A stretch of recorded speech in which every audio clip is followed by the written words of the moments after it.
Previously on the Crenshaw Corner. Whatever. Typically, the town handyman, one of the three, he gonna bruh, be. Whatever. You know, he breaks down her guard. You know, and then at the end, you know, she has to make a choice: does she go back to the big city, or does she stay in the small town? You know, those movies. My husband like old ex wrestlers. What? No, it's not, Gone movie. It's not really ex wrestlers. Gone movie stars. It's the.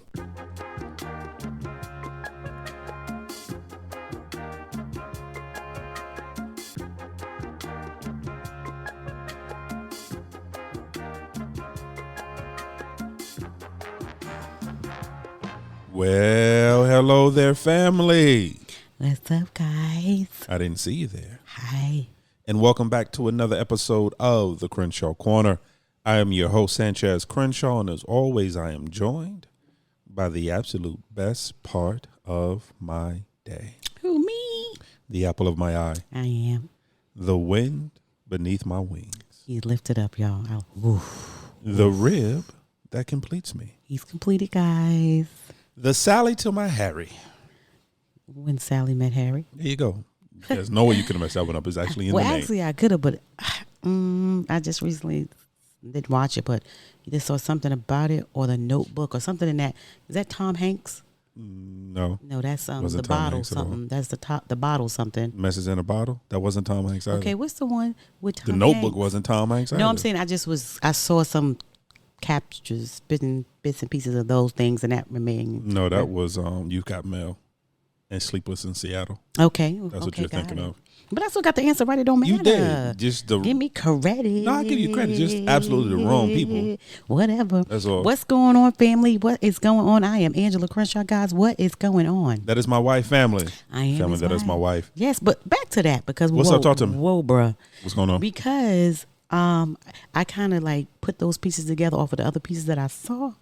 So I saw like bits and pieces of different, I don't know what they were doing on TikTok or something. They were showing different ones. And so I thought it was Tom Hanks, but I was wrong. No, it was close. But my answer was right. Yeah. I mean, it's Billy Crystal. I mean, I can understand how you can confuse the two. Tom Hanks is 6'2" and Billy Crystal is 5'11". It ain't 5'2". You's a hater. But I can see how you can mix that up. Applaud me, please. No, I got you. Okay, I got applaud you, my I got answer. You. No, I applaud you. I can understand, though, because Meg Ryan was in both.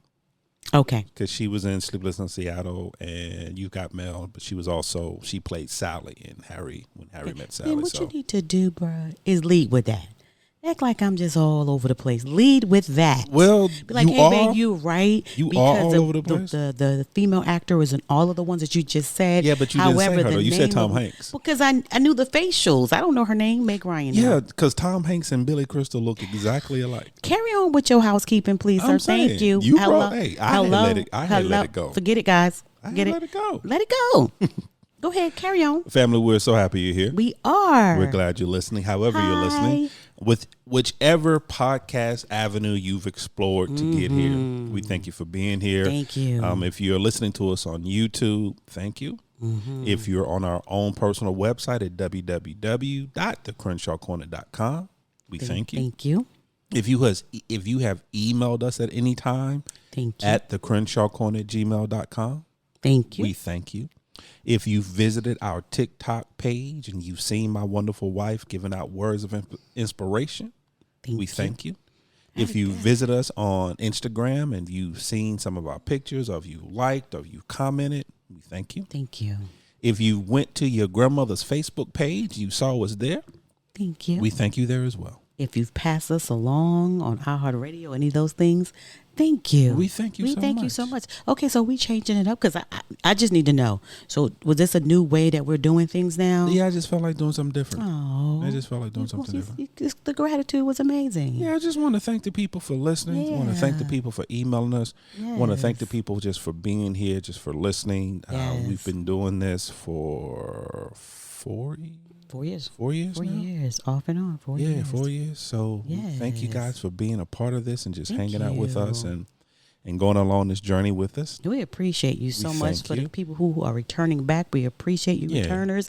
And the people, if this is your first time, we thank you so much. Thank you so much. our prayers that you get something from it, or want to add to it by emailing us or telling us, hey, I thought of it a different way. Yeah. But it's all about perspective, right? It's all about perspective. It's all about perspective. And so we thank you, family. Thank you, guys. One thing I do have an announcement that I want to make really quickly. Oh, no. It's a simple announcement. What announcement is that? You don't have to worry about this. Will not be a conversation about the love languages. So if you've tuned in thinking, okay, so it's going to be another conversation about the love languages. No, it ain't. We're done. That last one he put out, the last one that he named, the last ride, is the last one for the love languages. The last conversation we're going to have centered around. Now, in the midst of our conversations, of course, we may sprinkle in a little bit of love language here and there, for the simple part because it is a big factor in a relationship, in any relationship. Exactly. Especially a marriage. Understanding how to communicate with each other, understanding what will damage it, what your partner is saying, or understanding that there's different ways of saying different things, and depending on your love language is how you interpret different things. So we will have, sprinkled in here and there. Absolutely. Kind of like Salt Bay, we'll do a little sprinkle here and there. I wish you could see his hand movement, y'all. That's hysterical. But as far as the actual episode dedicated, no, we have officially retired that topic. Yes, and we pray that we've answered all of the questions that you asked us to answer about the love language from our perspective. From our perspective. Exactly. Yeah, we have. But we's done. Yeah. We's done. We's done on that one. We's done. So, babe, what we talking about today? Hey, okay, so we're talking about What's up? So back in July, Sanchez and I decided to do what was called a marriage reset. And so I want to talk. So we didn't talk about it at all. No, we did it, but we didn't talk about it really. Yeah, we mentioned that we did it. We mentioned that we would have the conversation, but we never had it. We haven't officially had the conversation. So today's the day. Yeah. Today is the day to talk about it. So we're going to talk about a marriage reset. Okay. So some people might be like, hey guys, okay, why did you guys need a marriage reset? First of all, from your point, I'm going to interview you a little bit. Okay, from your point of view, why did you think we needed it? Why did we decide, why did you agree that we needed a marriage reset? Because I looked at our marriage as a whole, and we were not having a fully healthy marriage at that time. We were in a marriage. We loved each other. That never changed. Yes. We're in love with each other. That never changed. Yes. We want to be with each other. That hasn't changed. Right. But we saw each other becoming more roommates. We were. I know, clutching your pearls. Oh my God. We gonna tell the truth. We're transparent. We were. So we were on the same ship, but going in different directions. Absolutely. So, and we had to figure out, okay, how do we fix this before we go too far down the road? And because what happens with that, if you're not careful, you will be in the same house, you'll be in the same bed, you're living the same journey, but there is distance in between you, and space that you didn't even know was there. Yeah, that space that you didn't know was there. And so we started seeing that space. Yeah. And what happens with space, anytime there's an open space, something will occupy that open space. And now we're not going to go to the extreme of, it was never a situation where I was looking at being with someone else or Ange was looking at being with someone else or infidelity or anything like that. No. Even though in situations, when you allow space, that is a possibility for people. But that wasn't us. Right. But what we noticed is that everyday things were becoming more important than our marriage. Absolutely. And everybody else's situation and everybody else's problems became more important in our marriage. Right. And then before you know it, we were walking hand in hand, side by side. But then as we noticed, she was getting a little further ahead. I was getting a little further behind. And then we start seeing that even though we were walking in the same direction, there was so much distance in between us. And think about the way I looked at it was, we were so busy feeding everybody else healthy food, but we're feeding our marriage and ourselves junk food. Right. That wasn't healthy for us. There was no nourishment to it. It was empty calories basically. Yeah. If you want to look at it of being on that wheel when you were working, you're on that wheel and you're doing the same thing over and over again. And it became a thing that we were taking care of so many people in so many situations that needed attention, right? So certain things, you can't be like, oh, I don't want America like what, but my kid, these things do need attention, but so does your marriage. But what happens is, you don't pay attention to it. Like you said, and so this space is coming, and you're like, what? Wait a minute, like we're going to bed so exhausted, it's like pet, kiss, good night, okay, and we're gonna start this whole thing all over again. And we realized that, and just being transparent, we weren't praying together like we would normally do. We wasn't fasting together like we normally do. Wasn't reading the Bible like we normally do. Wasn't praying over each other like we normally did. And I think at one point, we both was like, something's up.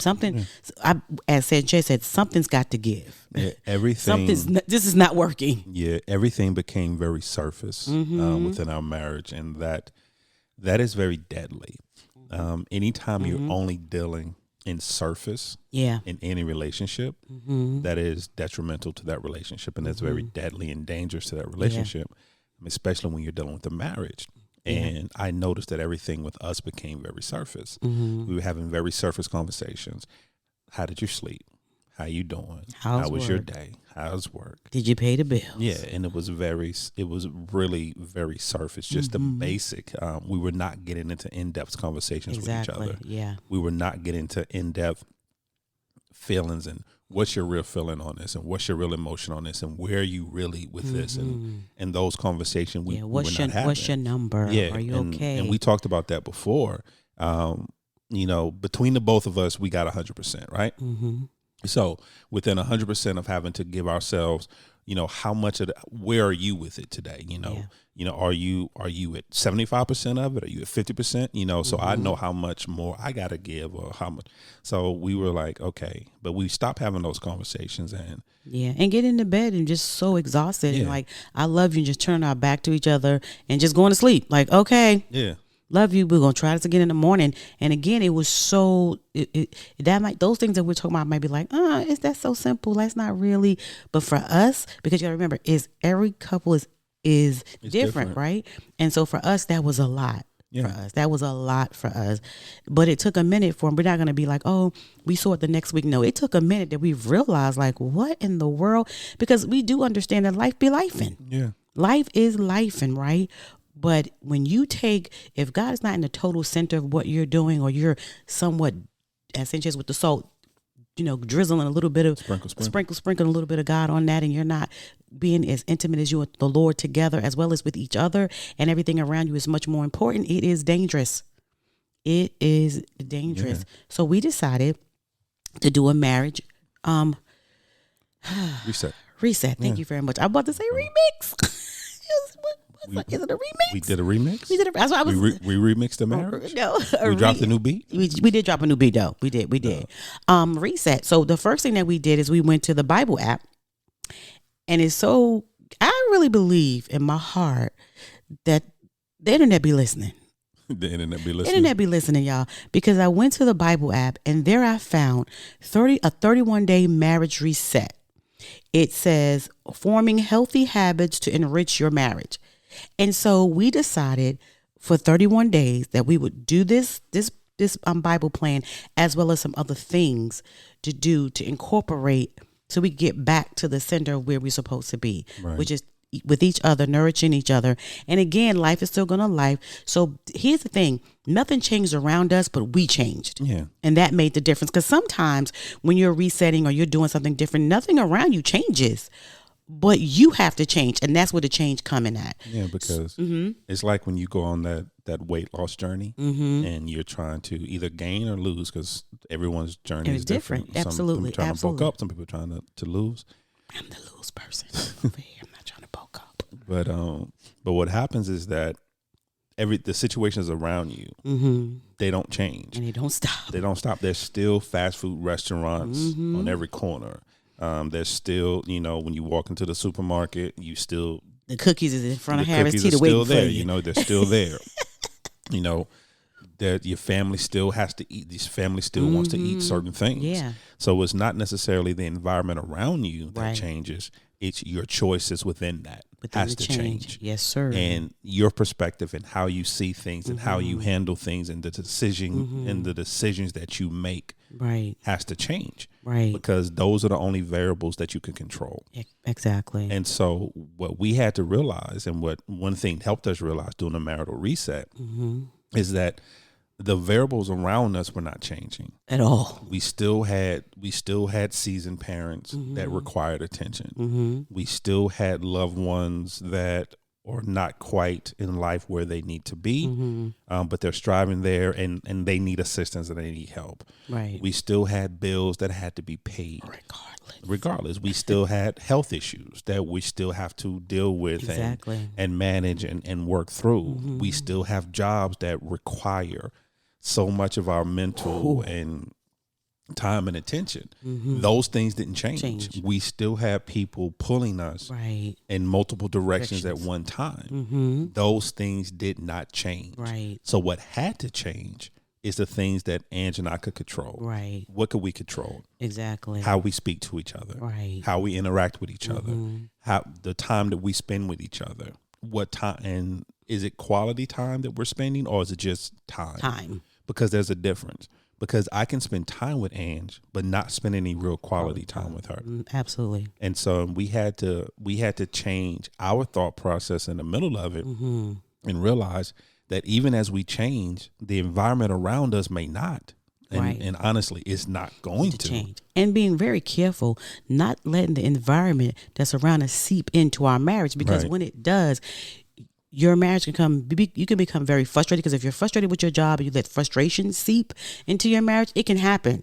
If you're frustrated with your day-to-day things, and if you're unhappy with your day-to-day things, or you are mentally checked out, because I always say that me and Sanchez, whether people believe it or not, that this is a real thing, that we are decision fatigued. Yeah. We make decisions in our job, for our family, for our parents. We make a lot of decisions to the point that we are just decision fatigued.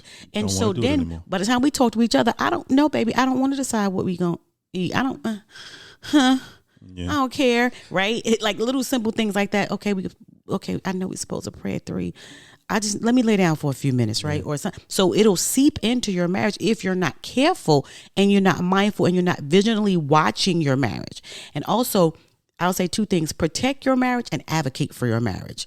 Protect your marriage at all costs, but also advocate for your marriage. We have to tell people, listen, I love you, but right now, what you trying to make me do or have me do is not as important as what I'm trying to do. And that doesn't mean I have to explain to them I'm trying to be with Sanchez, we're trying to go out. Is you just gonna have to wait. Right? It's honestly getting to what we had to do and what we did in those 30 days, and then incorporate more after those 30 days, is that no had to become a complete sentence. And what's crazy, as a responsible adult, sometimes the hardest thing to do is to say no and receive it, and not even to say no, but to just say no, period. Nothing after it. And I will always say no is a complete sentence. N-O period is a complete sentence. Yeah. You don't have to add anything after it. You don't have to add anything before it. It is a complete sentence. Yeah. But what happens is that, especially when you're dealing with loved ones, we feel a need to justify and explain why I'm saying no. Yeah. We feel bad that we had to tell someone we love. We feel bad that we had to tell our kids no. We feel bad that we had to tell our parents or our best friend or our siblings. We had to tell them no. And to the point of it was negatively impacting our marriage, because we were saying yes to everybody else. And even though we were not verbalizing no to each other, we were saying no to each other. Our actions were saying no. It got to the point for a minute, once again, being transparent, I did not want my wife to talk to me. I didn't want her to say anything. I didn't want her to say hello. I didn't want her to ask me a question. It got to the point where her just saying my name irked me. Yeah. Because y'all gonna be okay. We being transparent. Yeah, we being transparent. Let your pearls go. Let them go.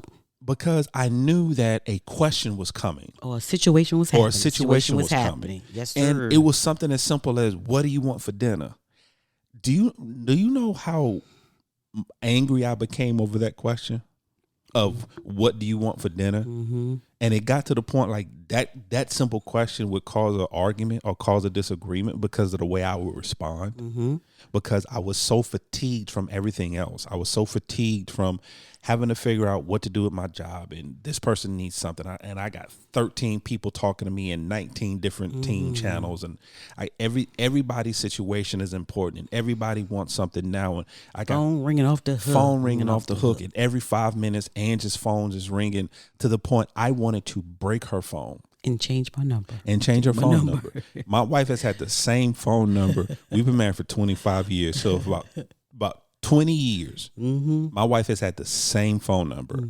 I have wanted to change it 332 times because it constantly rings. And when it rings, it's never, I'm not going to say never, but the majority of the phone calls is a question. Yeah, it's a question. It's a question, it's a concern. And the thing is, because Angie and I are so close, even though I'm not getting the phone calls, but I know how they affect her. And now I want to fix what's going on with her because I know she's aggravated by the phone calls. And in the midst of me trying to help and fix, I'm frustrated. She's frustrated. And so it became disjointed between us. And it became very adversarial. If we haven't, once again, have an honest conversation. It was. Because the one thing, I can't speak for everyone else, but with Angie and I, when we get tired. Yeah. Oh. And for us, it goes tired, frustration, aggravation, violence. Yeah. That's how it goes. That's the order. And it's not a physical violence. Trust me, my wife and I we're not tussling in the house. It's not that. We're not. But it's like, if you don't get away from me right now, like, I'm going to bust you upside your head. Yes. And here's the thing about it. When you I know we're not the only ones. We have said, I'm so tired, I want to punch somebody in the face. Like, I'm so tired, I want to punch somebody in the face. Maybe you guys have it. That's just us. That could just be the Crenshaws. I don't know. Crenshaws are different. So it's like, I'm so tired, I will choke you out. Please don't ask me nothing. Right? And so we realized that something was wrong. And so we decided, like, hey, now let me tell you about the marriage reset. We did this in July. We still are working, even after the 31 days, we still try to make ourselves consistently, because you still will let life be life, and then you'll fall short. So we had to really consider that. So one of the first thing that we did, because I knew, like, well, what did y'all do? The first thing that we did is we started this Bible study. We started a Bible study together. And by day 3, we was like, ooh. Yeah. Okay. Yeah, so we did. We went to our Bible app, like Ann said.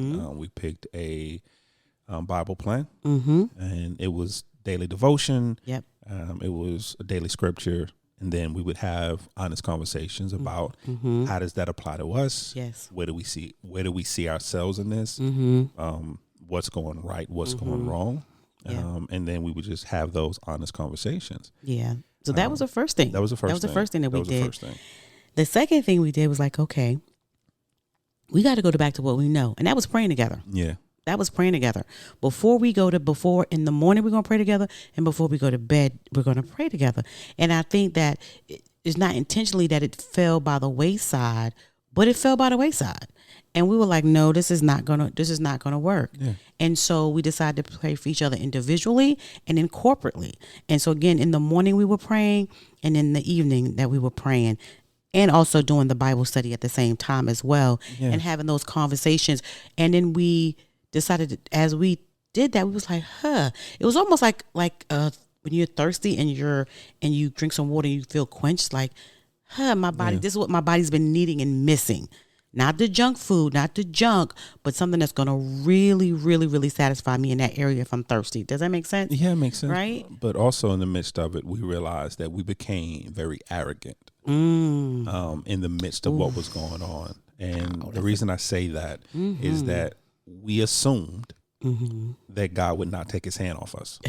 Come on now. We assumed that, I'm not even going to say assume, we had the arrogance to believe that we had another day. Yes. We had the arrogance to believe that God was still going to keep his hand on us, even though we had veered away from him and what he wanted within our marriage and what he wanted within us individually. Yeah. And we had the arrogance to believe that we had time to correct it. To correct it.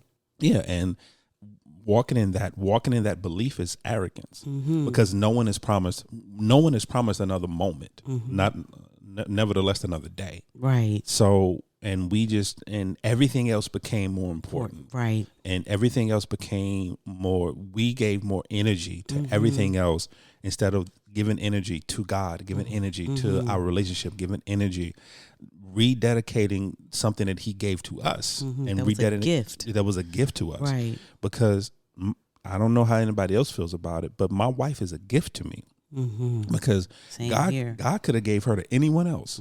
He could have entrusted her to anyone else, but he entrusted her to me. He gave her to me. And within that time before we did the marriage reset, and once again, we are not sitting here saying that we got it all figured out. Nope, we still working. We are not sitting here saying it's perfect. Because once again, full transparency, even before we sit down to record this episode, my wife looked at me and said, "You being a jerk." She did. She looked at me and was like, "Why are you so you real texted right now?" Right. You like, what's wrong with you? Yeah. So it's we're still no. What was the word you said? I was what's the word you use? Cranky. Cranky.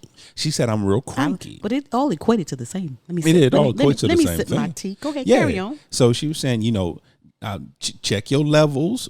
Are you taking the right supplements right now? Are you overly tired? Right. What is it? Because you being real cranky.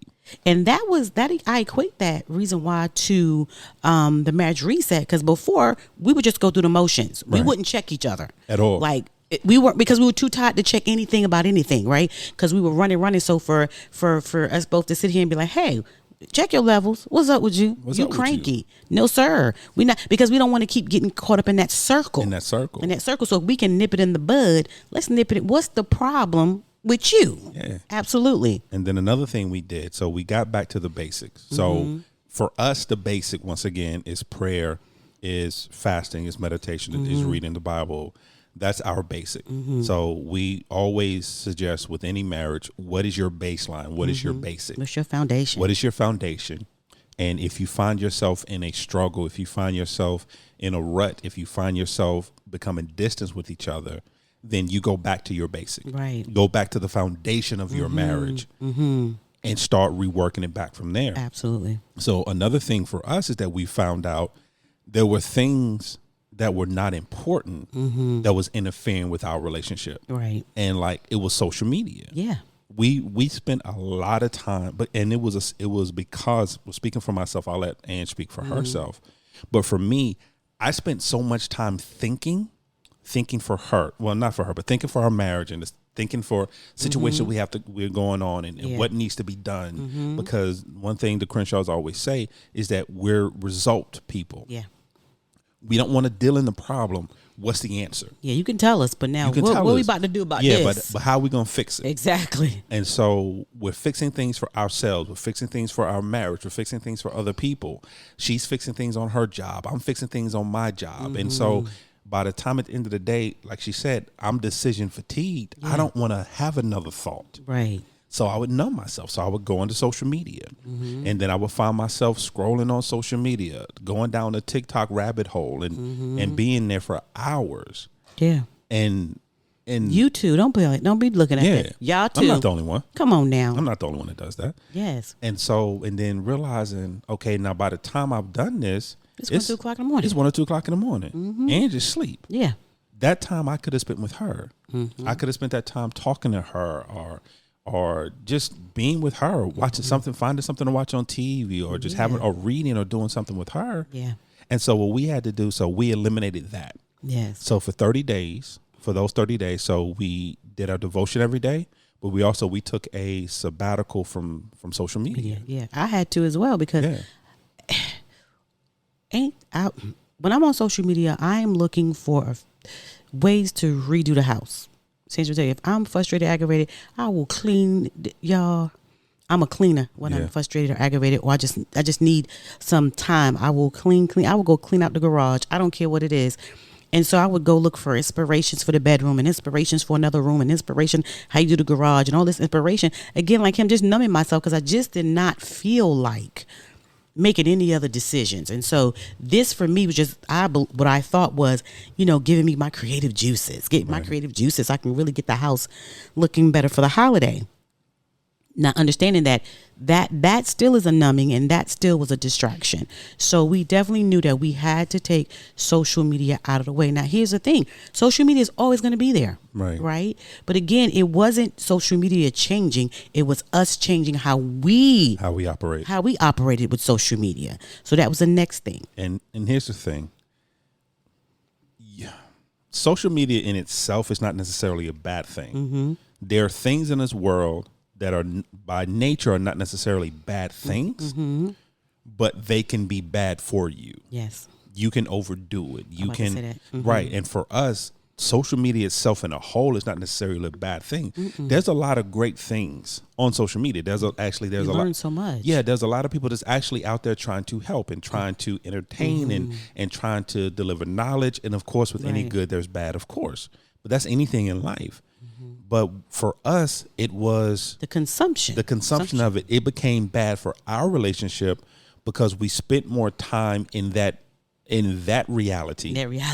Than we did on our own. Exactly. And once again, it's because of life.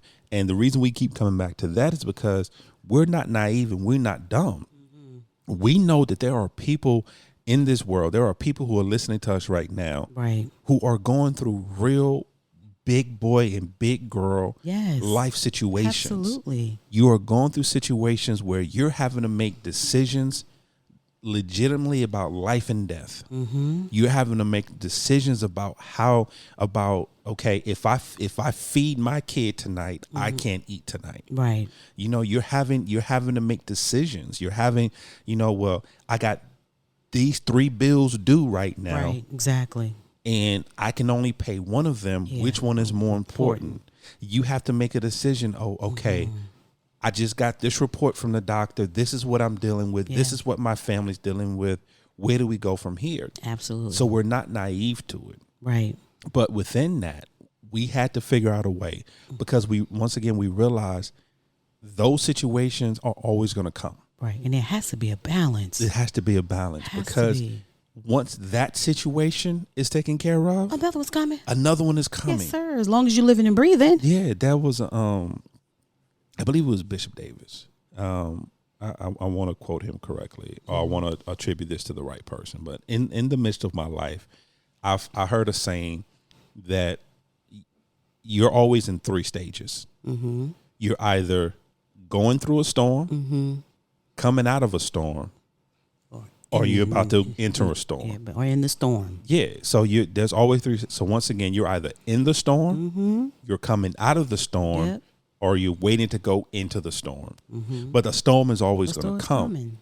And it's, how do I operate? How do I not lose my marriage mm-hmm. in the midst of the storm? Mm-hmm. How do I not lose my connection? How do I not have distance? Right. And that's what we were doing. Yeah. Saying peace be still. Yeah, and that's what we were doing. Peace be still. And we allowed all these outside forces. Mm-hmm. And once again, it was nothing inherently evil or nothing inherently bad. It was just too much. Yeah, it was just life. It was just life. And with that, we had to figure out a way. Okay, we know our parents are getting older. Mm-hmm. We know we're getting older. We know as long as player. Well, we are. Okay, carry on. Every day. Player. That's the goal. The goal is to get older. So that means I'm still living. Yeah, okay. that is the goal. That's my grandmother used to say it all the time. The goal is to get as old as you can. Yes, Lord. That's what I want. I want to get as old as I can. With me. Okay. Thank you. Okay. Yeah. Uh-huh. See, this is the stuff I'm talking about, y'all. But like I was saying, so we know that life is there. We know that there's always going to be a situation. There's always going to be something that needs your attention. There's always going to be something that needs your time. But in the midst of that, you have to make the right decision as far as your marriage. Mm-hmm. And like my wife said, and we had to make the decision to protect our marriage at all costs. I got to the point, and some are going to understand this and some are not. But there's an image of Malcolm X. Mm-hmm. and he is standing at the window, and he's looking out the window, His gun. and he has his gun in his hand. And the caption that everyone is used for it is right. by all means necessary. Any means necessary. And that during that time, his family was under attack, and he was going to protect his family At all costs. at all costs, by all means necessary. He was going to protect his family, and that's the mindset that we had to get to when it came to our marriage. Means necessary. By any means necessary Protect our marriage. to protect our marriage. Even protecting our marriage from each other. Yeah, If because we're not sometimes in a I have rightful to. place, absolutely. If we're not in our rightful place, then we need to be able to protect our marriage at all costs, but by any means necessary. And I think that when we decided, we was like, okay, so now the first thing we knew that we have to pray for one another. We know we have to do a Bible study and be on one accord. We knew that we had to step away from social media, right? And then we also knew that we have to have things on for ourselves individually to make us whole, whether it was reading a book, which I started reading The Atomic Habit. Atomic And Habits, you yeah. started reading, what were you reading? I started reading. Oh man, hold on. Keep talking. I'll tell you. Okay. And so that was another thing, to have something for ourselves individually, for ourselves, to also center us and bring us back as well. I declare war. I declare war. Is that Levi? Levi, Yeah. Levi, let's go. Levi, I let's declare go. war. I declare war. And so war, I'm sorry. And so that was another thing that we did, was like, we also got to have something, because sometimes if you take away something, you need to replace something. And we're both big readers, and we had stopped reading for a while. If we were going to read, it was going to be an audio book, or it was going to be on our phone. But we actually had it. Both books were physical Yeah. books. Sometimes you got to go back to tangible. Sometimes you got to go back to the tangible and physical books, and they both were physical books that we were reading at the time to just get our mind right in the areas that we wanted to get our mind right, but also taking time to just lay in the bed and just read and just be in each other's presence also. So here's my question to you. Talk to me. Do you feel that it helped? Do you feel that did it work? I won't say work for us, but did you feel that it was good, that it worked for us? I guess I can say work. Yeah, okay, let's say work. I feel that it was needed. Mm-hmm. I feel that it did make a difference. Okay. I feel like we still have work to do though. Yeah. And the reason I say that is because once we came out of the reset, we only had a small amount of time before life changed. Yeah. In a big way. In a big way. In a big way. We only had a small amount of time, and then life got flipped upside down. Yeah, it did. And we're falling back into the trap If we're not careful. if we're not careful. Not careful. Yeah. Because, and it's once you have that big life change, if you're not careful, then you will resort back to default. Right. And so we're in a position right now where we have to be very careful. Yeah. And we have to be very mindful of, because right now at this stage in life, it's very easy Yeah. for us to retreat. Exactly. And I think too, also, when you just said the word default, the goal is to change our default. Right. Because you can change the default setting. Right. So our default now is, when we see it, pray together. When we see it, stop. When we see it, read the word of God. When we see it, we have to, because I believe, like you said, that our world got turned upside down. And so, and with that came extra added stuff that wasn't added onto our plate before. Right. And so we started going like, okay. And at first, when it happened, we both were like, go, go, go, go, go, go, go, go, go, go, go, go, go. And then we went back and was like, okay, this is not working. Yeah. Go back to the default. How do we protect our sanity? How do we protect our mind? How do we protect our body?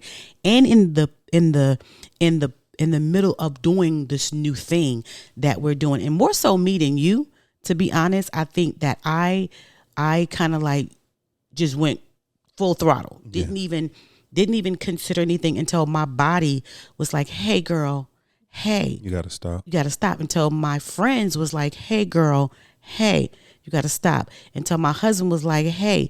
It got to the point where my kids was like, hey, we're all in this together, and I see it, but you're going to have to ask for help, and you're going to have to stop. And so in the midst of me doing that, it was an issue because Sanchez is trying to protect me as I'm trying to protect him, and it just became a big thing. But our default has changed, Right. and because our default has changed, we're not rushing to social media every single day. We're not. You don't even have social media on your phone. He never went back. We're not seeing each other. We're asking each other again. What's your number? Where you at? What you doing? You okay? Today you're not going. Today you can't do this. Today you gotta sit down. Let somebody else do it. Let somebody take over.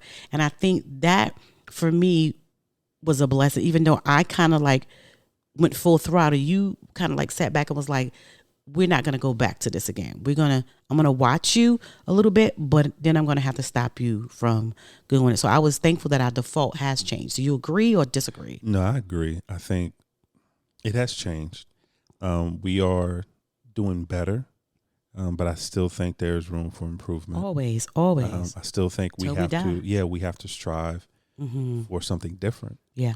And I think what happens with a lot of married couples is that they know they're in it together, but for lack of a better term, their agendas are different. Mm-hmm. And so what they're looking to get out of the situation is different. Yeah. And so they're working a lot of the times juxtaposed to each other. Yeah, that's true. And it's a tug of war. Yeah. Trying to, I'm right, or but it should be this way, but no, it should be this way. And they find themselves in this space. Yeah, this space where they're in it, but they're not in it together. Yeah. And that's one of the worst feelings, to be in something with someone, but not being in it together with them. Yeah. And I think too, one of the things that we in the reset was the listening skills was more heightened, right? Right. We were listening more attuned to each other. But again, you have to be careful going back to your default, changing your default, because at one point it's like, I'm just trying to tell you what I feel. I'm just trying to tell you my perspective. I'm just trying to tell you this. But our innate, sometimes, not everybody, is to rebuttal or have already formulated an answer or something like that. So we had to say to ourselves, okay, we need to listen better. So again, working on that was like listening. That was why the question is, what's your number? How you feel? And instead of asking how was your day at work or how, what's going on, it became more so, what's your number? How you feeling? Are you okay? Right? It became personal versus the surface conversations like, are you really okay? Like, really, are you okay? And having a real answer versus like, I'm fine. Because that's my go-to. I'm fine. We had to get to a place again where we seek to understand. A lot of people don't. They'll get into a conversation, and the conversation is not for them to be enlightened or not for them to understand. It's more so just to get their view across. Right. It's to get their viewpoint across. That's one of the biggest issues in our society today. No one really listens. No. We're so busy talking at each other. Yes. That very few people talk to each other. Yeah.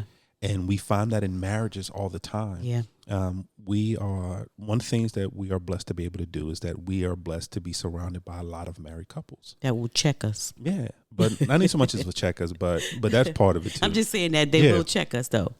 But we're blessed to be surrounded by a lot of married couples. We are encounter a lot of married couples from newlyweds to 60 years in. We have the whole spectrum. Right. And so we've had a lot of conversations with married couples over the years. And one of the common things we notice is that whenever there's an issue in a marriage, it's a lot of the times because they're talking at each other. And they're not talking to each other. Right. And in the midst of the conversation, they're not seeking to understand. And I'm guilty of that myself, because a lot of the times over the years, I was never truly seeking to understand Angela's viewpoint. I was automatically already taking offense. I was automatically, as she said, formulating my rebuttal. And instead of it becoming a conversation, it became a courtroom. And I was a prosecutor, she was the defense attorney. And we were just presenting our cases. Yep. Not really listening to each other, not really exchanging ideas. But she was doing her closing summation, I was doing mine. And I was just presenting my information, presenting my facts, And I was presenting mine. not necessarily the true facts of the case, but presenting my facts. Yeah, me too. And at that point, we everything was lost. The narrative was lost. Yes, absolutely. And so we had to get back to the point where, and I'm not going to lie, I still struggle with it. Mm-hmm. I struggle with it because I don't want to a lot of the times. Mm-hmm. I don't want to have a deep conversation. I don't want to deal with the true facts of the hand and really what's going on. And I don't want to deal with it all the time. And so what I'll do is I'll shut myself off and she'll talk to me. But the way I've shut it off, it becomes talking at me. And then I talk at her. She gets frustrated. I get frustrated. Into the conversation. Right. And that's what a lot of people do. Mm-hmm. And so we have to get back to the point. And in your marriage, you have to get to the point where you are seeking to understand and you are talking to your spouse. And even if you don't like their perspective, it's okay. Yes, absolutely. Even if you don't agree with their feelings and how they see the situation, It's okay. it's okay.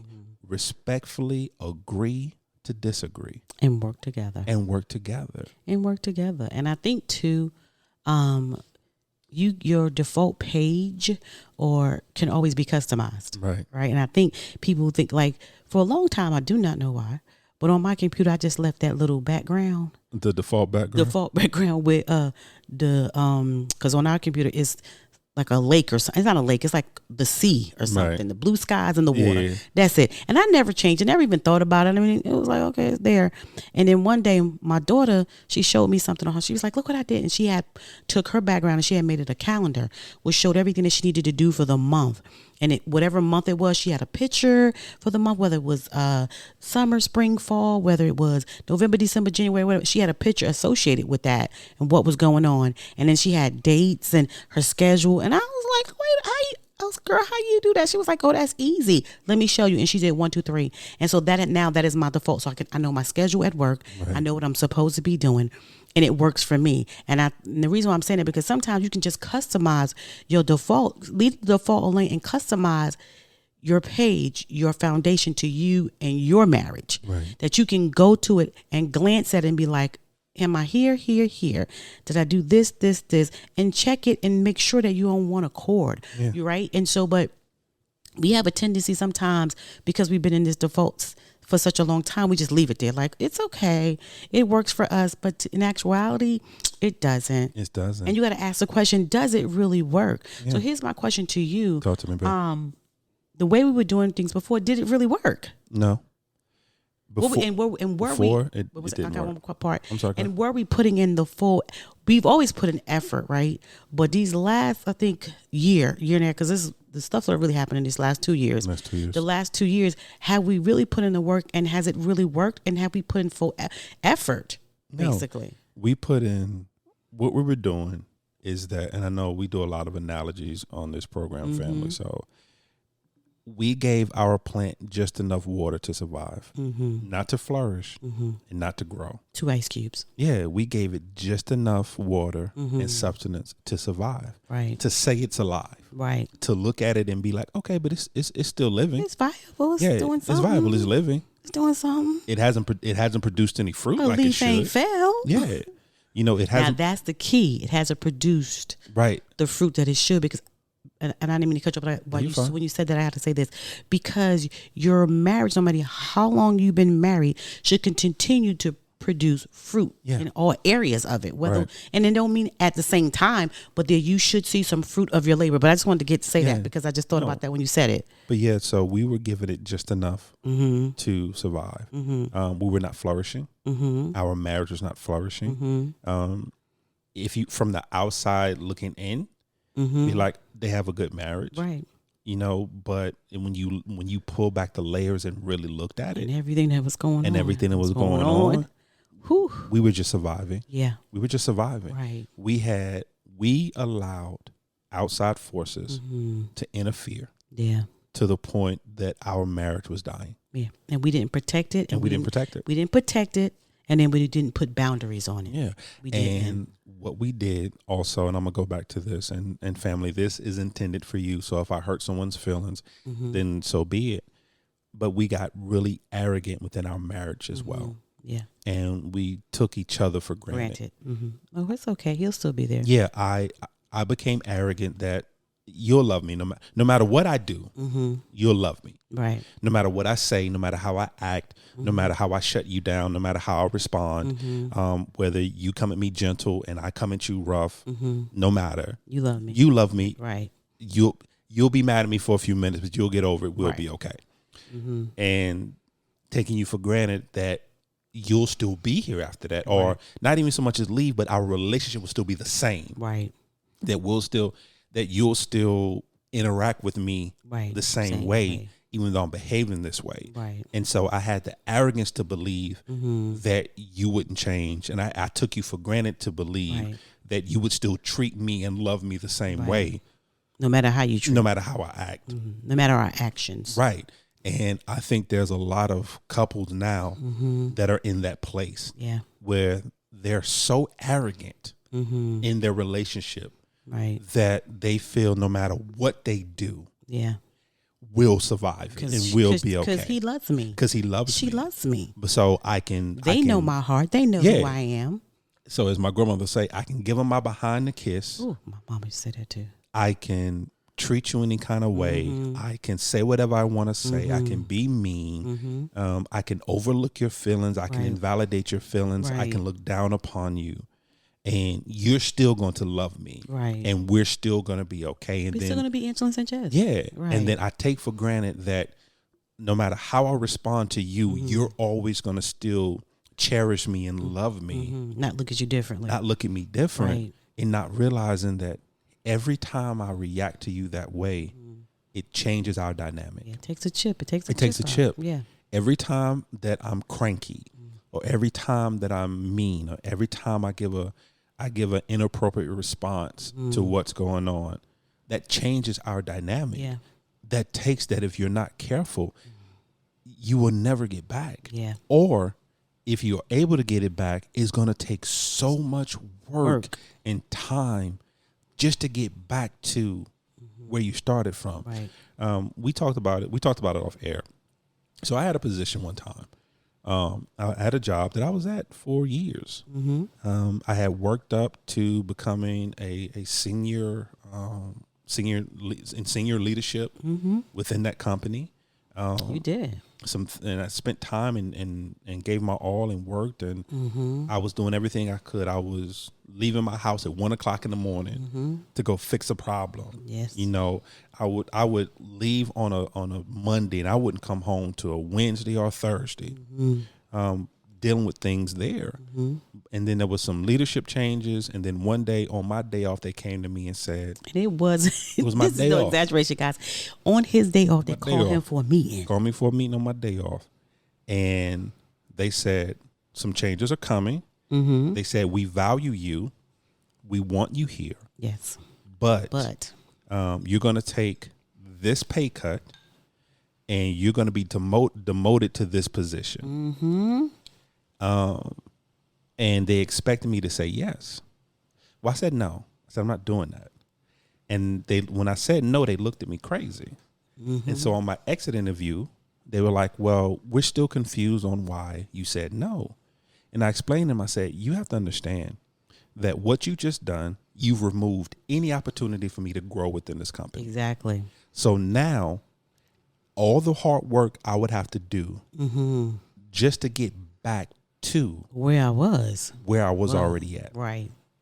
And for them, I wasn't willing to do that. So I stepped away. Now, I said all that to say this. Now, think about that. You've put all this work into your marriage. You've put all this work into your relationship.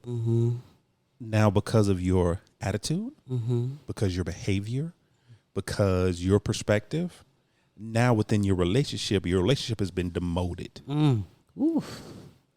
Now, you got to put all this extra work in, extra sacrifices, Right. extra time and attention just to get back To where you were. to where you were. Instead of, from the starting point you're at, building and growing Yes. and changing from there. Yeah. Because you got to understand, everybody's not gonna. And one thing we never do is advocate divorce. We never advocate splitting up. But the one thing the Crenshaws would never do, we would never tell you to stay or leave. Right. It's not our place. We never have that conversation. Talk to the Lord. Yeah, talk to the Lord. Y'all figure it out. But you got to understand, everybody doesn't want to do that all the time. Mm-hmm. Everybody doesn't want to. Every 2 years, I'm starting over in this relationship, or every 2 years, I'm having to rebuild just to get back to it, to where I was. Yeah. So to be on the safe side, not the safe side. To be on the safe side. Safe side. So you don't have a third party interfere your relationship trying to figure out when you can see your kids. Mediate. and now you having a stranger tell you when you can see your kids. Mm-hmm. How about we start fresh now? Mm-hmm. How about we do a reset now? Do a reset. How about we stop and say, yeah, I'm going through things in life. Yes, things are hard. Yes, I have things that need my attention. Mm-hmm. But those things are never going to change. Yeah. I'm always going to have something. Something's always going to need my attention. Mm-hmm. Something's always going to be hard. Yes. But the one thing I can count on is my marriage. It's my marriage. Does that make sense? It makes a lot of Was I sense. rambling? Okay. And how you handle your marriage, because we're not perfect. Marriage is work. I don't care. When they say, what is marriage? WORK is work. But I want to put in the work because I want to be with this man. I want to put in the work because I love this man. I want to put in the work because this is my best friend. I want to put in the work because he is my partner in crime. He's my rider. He's all of those things. So I want to put in the work. And so knowing that marriage is work and it's not perfect, we're not perfect. No one is perfect. But the fact that if you're doing it together, the fact that you're putting God at the foundation, and that's the thing, remember that through everything that we've said, if you don't remember anything else, put the Lord in the forefront. Spend time with your spouse and the Lord so you can get some directions for your marriage. Whether you marry 5 years, 10 years, 15, 20, 25, 30. One thing that we've learned, and I know you can attest to this as well, any couple that we talk to has been married 40, 50, 60 years, 30, whatever. The first thing they say is put God first. Put the Lord first. Put God first.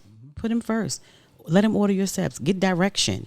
You know, whether you, because sometimes we just don't know what to do. And sometimes what we're doing is not even intentional, but it's happening, right? Yeah. And so we want to make sure that we put God first. So again, going back, you can count them down, the things that we've done, again, so you guys, just a refresher real quick of what we've done to be able to do this marriage. And again, it goes to the Bible plan if you want to. Again, it's 31 days of a marriage reset. It was amazing. It was powerful for us. So that was the first thing that we did. The second thing that we did is we took social media away. That was the second thing. The third thing is made sure that we made time to pray for each other and over each other. The fourth thing that we did is we decided to begin to read things and edify ourselves as well, right, and make sure that we are on one accord. And then the fifth thing, basically what Sanchez was really saying, is repenting and being repentive to the things that we know that we're doing. Right. And yes, understanding. It doesn't have to be anything that's inherently bad. Like I said, there's nothing inherently bad with social media. No. There's nothing inherently bad with gaming. There's nothing inherently bad about having a hobby. Mm-hmm. Those things are good things. Having a hobby is a good thing. If you're a gamer, it's a good thing. But it's, how does that impact and affect your marriage? Mm-hmm. How much time are you consuming? Right. Is that good thing interfering with a better thing? Yeah, come on now. Because that can happen. A good thing can interfere with a better thing. Come on now. So what are you doing, or what's happening in your life, or what decisions are you making that are good things that may be benefiting someone else? Mm-hmm. Serving in your church is a beautiful thing. The one thing about the Bible, it talks about us going out and being disciples, and ministering and helping, service. Mm-hmm. That's what we're built for. That's what we're here for. That is a beautiful thing. Mm-hmm. But when it becomes detrimental to your marriage, one thing, I've talked about it before. I love my grandfather. One of the most important people in my life was my grandfather, Reverend J.C. Robinson. Mm-hmm. But there was many a times that he left his home. He left his sick wife to go visit someone who was sick. Right. Or he left home when something needed to be done at home, or there was a situation that had to be taken care of at home, to go minister to someone else, or to go help someone else, or to go, as the old people would say, to go visit the sick and shut in. And not understanding, yeah, it's a good thing to go visit. It's a good thing to be that person. Right. But your first ministry is to your home. Your first ministry is at home. Right. Your first ministry is your wife. Your first ministry is your husband. How can I justify going to take care of someone else when my wife is sick? My wife is ill. Or how can I justify going to help someone else when my wife needs my help, when my wife needs me? Right. So we have to get out of that, but it's a good thing I'm doing. It can still be a good thing that can destroy your marriage. Yeah. And you have to be super You have to be mindful. careful and mindful, yeah. You have to be super mindful and so careful of it. So what is your what I want to say? What my final thought? I was gonna say final thought. I was gonna say something else, but let's go with final thought. I was trying to change the word up, but I couldn't think of a word. I don't know. I couldn't think of a word. It's okay. My final thought is simply stop being arrogant. Do not let arrogance ruin your relationship. And once again, what I mean by arrogance, don't think that you can make the decisions you make and it not change the dynamic of your marriage. Don't think that you can continue to ignore or continue to invalidate, right, or continue to overlook, or continue to use the phrase, well, this is just who I am, right, and think that it will not have a negative impact on your relationship and not have a negative impact on the person that you love. Yeah. So stop being arrogant. Yeah. My final thought, because I still couldn't think of a word. I wanted something else. I'm going to look something up. We'll go with final thought. With final thought. My final thought is look at your marriage. And again, nothing could be going on, right? You could say like everything is good, but I think every marriage wants a reset. Right. I think every marriage wants a reset to really sit down and like, is there some things that we should change? Should some of our defaults change? And I think it's a good thing. And again, it wasn't nothing horribly going on with our marriage. It was just so much going on in our marriage that happened to seep into around our marriage, that happened to seep into our marriage. And we had to go reset and say, what's more important right now? Right. And protect our marriage and advocate for our marriage. And that's what we did. And so we're so glad that we did it, because I think that it worked. I think, again, we're still growing every day. We're supposed to grow every day. We're supposed to grow in our marriage and our relationship and everything else. So that's good. But just think about that. What can I do to reset my marriage, or to reevaluate my marriage, or to refresh my marriage, or to restore my marriage? All the re's, y'all. All the re's. All the re's. That's all I got, babe. That's all I got. All right, family. So we'll leave it there. Yeah. So family, as always, we thank you. We thank you for listening. Guys. However you found us, whatever podcasting station avenue you found us on, continue to go down that avenue. Continue to drive down that street. We thank you so much. So whether if you went to Al Gore's internet and you're listening to us on our website at www.thecrenshawcorner.com, we thank you so much. Yes. If you're on the YouTubes and you're listening to us there, we thank you so much. If you found us on Instagram, if you found us on Facebook, if you found us on TikTok, we thank you so much. Thank you so much. If you've emailed us at any time at our email address at thecrenshawcorner@gmail.com, once again, thecrenshawcorner@gmail.com. We thank you, and we always love hearing from you. Thank you so much, guys. So family, as always, welcome to our journey. We love you guys. Bye.